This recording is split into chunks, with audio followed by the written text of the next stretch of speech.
everyone, and welcome to your last lecture series on global nutrition challenges to meet sustainable developmental goal number 2, which is zero hunger.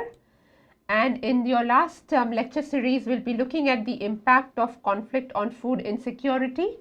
And I assure you this is going to be a really short and sweet lecture series, the last one. All right. So the impact of conflict on food insecurity. Before that, it is important to note that the international humanitarian law and Article 54 of Additional Protocol 1 to the Geneva Conventions, basically the law states that deliberately causing starvation and hunger in a conflict zone is a crime, meaning that every method of warfare that has the purpose of causing starvation of the civilian population is 100% prohibited. It is not acceptable, and therefore there are laws and regulations which are prohibiting direct attacks, warfare attacks on civilian objects which are important for the day-to-day living, food production, agricultural land, crops, livestock, farms, mills, food production, distribution chains, availability of water, safety. So none of these places, none of these items can be attacked.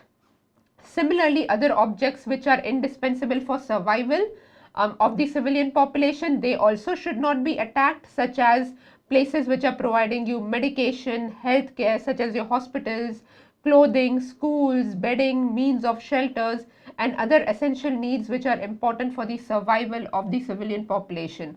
So basically, none of these civilian sites should be attacked. But as you can appreciate, this is not always the case.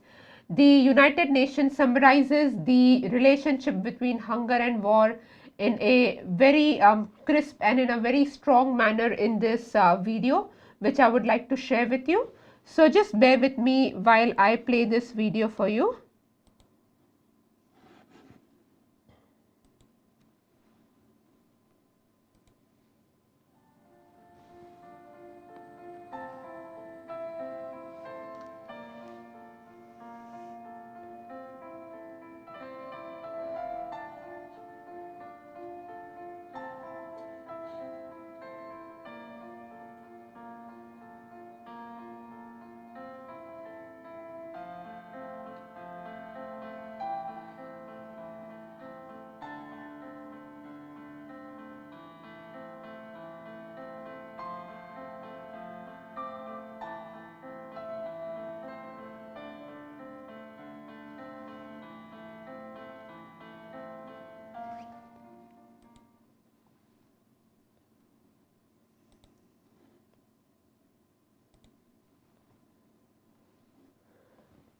So as you can see, team, that it's a very debilitating situation where you have a conflict induced zone, and then when the civilian objects which are important for survival are attacked, this is one of the determinants of causing hunger and food insecurity. But there are several more determinants, and we will be looking at a case report to understand these determinants further.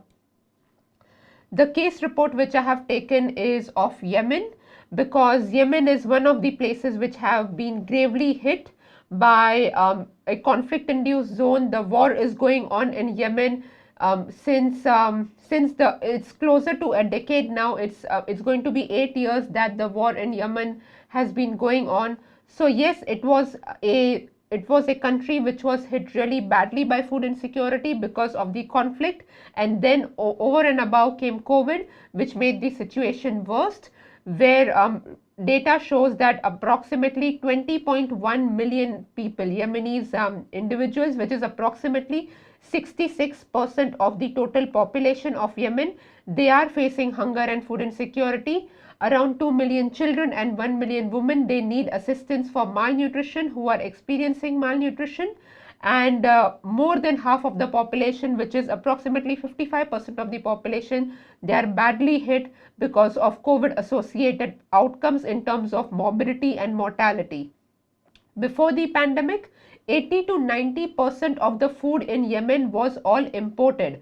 But because of COVID and the travel restriction, import restriction, and as you know, the entire demographic and the entire functioning of the world changed because of COVID in terms of transport, in terms of trade, fare and exports, and this has decreased the import of food to Yemen by 43%. And this was in March 2020. The data was collected not too long back as compared to the same month in 2019. So yes, it has been the impact of COVID plus ongoing conflict in Yemen has been quite appalling. And as you can see, this is the map. This is the map of Yemen, and all of these areas which are in red and orange, they are crisis to emergency level. They are crisis to emergency level of food insecurity that the population is facing, which is almost all of Yemen is under the crisis to emergency level of food insecurity. Then yes, what are the key determinants, what are the key drivers, risk factors to food insecurity in Yemen? First and foremost, of course, it is the civil war in Yemen, which has been going on since approximately 8 to 9 years and from 2014 onwards.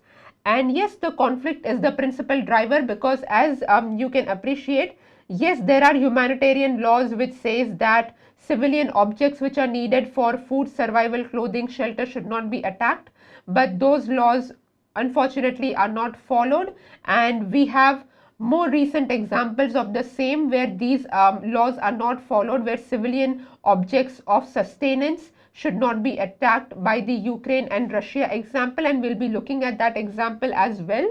So yes, because of the conflict, this has disrupted the food chain, food production, food import, export, public services, transport restrictions, and therefore, and also displacement and restriction in the humanitarian aid.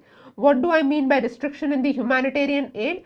Unfortunately, and we will see one of the snapshots in the YouTube video, and I believe it is the one in this slide, where humanitarian aids which are there in terms of food, clothing and shelter, these are being restricted because of the civil war and they are not reaching the population in need, which means that it is obviously against the law.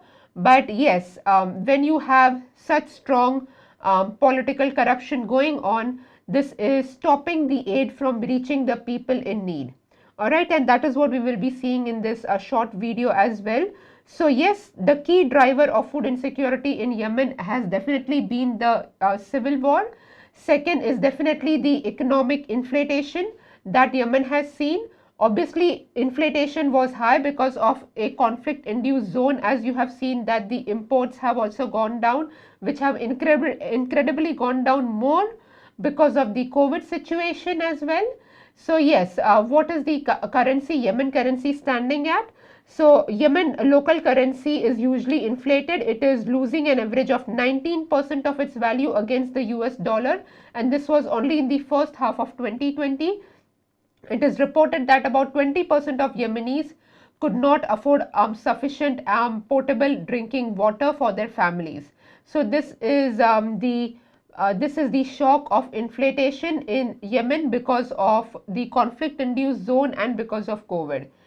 Then you have reduced foreign reserves. So yes, even the World Food Program, which has taken the responsibility of supplying food to a conflict-induced zone, there has been a significant funding shortage, and this has been further impaired because of the COVID situation. And World Food Program, the program in itself needs urgently US dollar 1.97 billion to ensure uninterrupted assistance of food supply and humanitarian aid to Yemen. But yes, the funding crunch that the World Food Program has seen, this has reduced the food assistance to about half, and which has impacted over 9 million Yemenis. So yes, as you can see, these are the key drivers, the key risk factors in this case report that we have taken of Yemen, which has seen conflict-induced food security for a very, very long time, since the past 8 to 9 years, starting from 2014. And let's look at this brief video as well, which gives you a quick snapshot about the Yemen war-induced crisis. So just bear with me and I'll share it with you. The civil war in Yemen has claimed the lives of so many civilians, and as the conflict enters its 6th year, the reliance on humanitarian aid is more critical than ever before. The United Nations warns supplies are being cut or purposely held back. As Mike Armstrong reports, on top of famine and conflict, Yemen is also facing the pandemic. There is no part of life in Yemen not affected by what the World Health Organization calls the catastrophic humanitarian disaster. For kidney dialysis patients, even sitting in the hospital hooked up to the dialysis machine doesn't mean safety. As soon as I get here, I face a bigger problem, this man says. The machine stops because there's no electricity. The problem is hospitals don't have fuel to run generators. The fuel shortage in Yemen is worsening by the day. Prices have doubled and fuel's being rationed. Drivers can spend not hours, but days in line to get their maximum 40 liters per week. How can I work, asks this taxi driver. How can I feed myself and my kids? Now, fuel imports have become a weapon in the 6-year conflict. Houthi rebels, backed by Iran, seized power in 2014. They control much of the northwest, while a Saudi-led coalition supporting the former government controls much of the rest. Well, 70% of the country's commercial goods come through a port city on the Red Sea controlled by the coalition. The Houthis say since the summer, even UN-cleared commercial ships are being held back as a form of economic warfare. Their response? The Houthis have closed the airport in the capital to UN and humanitarian flights. According to Oxfam, that's meant 200 metric tons of aid can't reach the people who need it. The UN this week called for the immediate reopening of the airport. Well, things are very dire. According to this Oxfam spokesperson, the situation in Yemen is worsening by the day. He says civilians have been stuck between two warring sides. 20 million people are now food insecure. In June, 28% of families in the Houthi-controlled areas didn't have enough to eat. Just 3 months later, that's up to 43%. The aid blocked at the airport is needed desperately. There are many people who are in critical need for such assistance, and more delays would mean more people will lose their lives. On top of the conflict, Yemen has one of the highest COVID-19 death rates in the world. The Red Cross did open a new COVID-19 clinic in the southern part of the country this week, but testing and reporting are low, and the healthcare system is on the verge of collapse. There's fear many are simply staying home, dying there, and their cases are going unreported.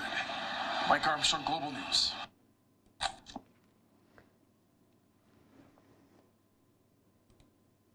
So this is an example that I was sharing with you all students, is that even if humanitarian aid needs to reach Yemen, even if humanitarian aid is being sent to Yemen, unfortunately it's been restricted because of conflict warfare and it is not reaching the people in need. So that was one of the reasons. But I feel the news report effectively summarizes the complex dynamics where we have COVID in the play, plus you have a war zone, a conflict-induced country where the war has been going on not just recently, but it has been going on for a very long time, since 2014, and how this has impacted food insecurity in a very debilitating manner in the Yemenis population. So yes, I hope this has been a meaningful example to share how conflict has a detrimental impact on food insecurity. And my apologies, students, that I couldn't make a full screen of the YouTube video. That's because one of the instruments in the recording room has stopped working. So sorry about that, but I still hope it's of good quality and you could make a meaningful observation from the video. And of course, you can always watch the video in your own time as well, because the links will be available. Alright, so now this is just a quick snapshot of the most recent war that we all have been experiencing in 2022, which is the potential risk of global food crisis that is to be expected due to the Ukraine and Russia war. and all of us have been seen a hole burning in our pocket at an individual level because of the Ukraine and Russia war. If you see this graph, it shows the share in the global markets in terms of Russia and Ukraine, and the cereal and grain and oil products that they export from the countries. So if you see barley, maize, sunflower oil, you see the contribution of Ukraine over here, the yellow one. All right, for sunflower oil, wheat, all of these cereal and grain and oil products are predominantly coming from Ukraine and Russia, which are at war in 2022. And therefore, you have seen a rise in price hike in all of these commodities. And if you look at the Food and Agriculture Organization, this graph, they have effectively summarized the peaks which we have seen in food crisis. For instance, yes, there was a, if some of you remember, there was a strong period of inflation in 2018, and that's where we saw food price rises and the crisis happen. Again, we saw a food price rise in during the time of COVID, which is over here. Between 2020 and 2022, we saw a price hike rise in food and food products. And then if you see in 2022, there has been a very strong and a very high rise in food prices because of the current Ukraine and Russia war that is happening. So this is a brief snapshot to tell you that conflict, when you have conflicts, when you have war, they not only impact the countries which are going on in the war, but because of how the world functions with trade and export and commerce and industrialization, this impacts each one of our lives in some way or the other, right? And there were some simulation equation or mathematical prediction models that were done by the Food and Agriculture Organization to estimate the impact of food prices and undernourishment, which we could expect because of the Ukraine and Russia war. And they have estimated that in the short term, which is in the during the year 2022, and in the medium term, which is say till 2026, what we could expect is more 13.1 million more individuals being undernourished. We could also expect this figures to keep continuing if it goes into the medium term range, which is in 2026, we could expect 11.2 million people to be undernourished, and the price hike for grains and oil products such as wheat, maize, and coarse oil grains and seed grains, these also will keep rising and keep increasing in the short term and long term. If the Ukraine and Russia war does not cease, the prices will be rising, food insecurity will increase, and this will have an impact on undernutrition and malnutrition. Alright, so this is a quick snapshot of a news report which summarizes the Ukraine and Russia crisis and how it has an impact on the global food crisis.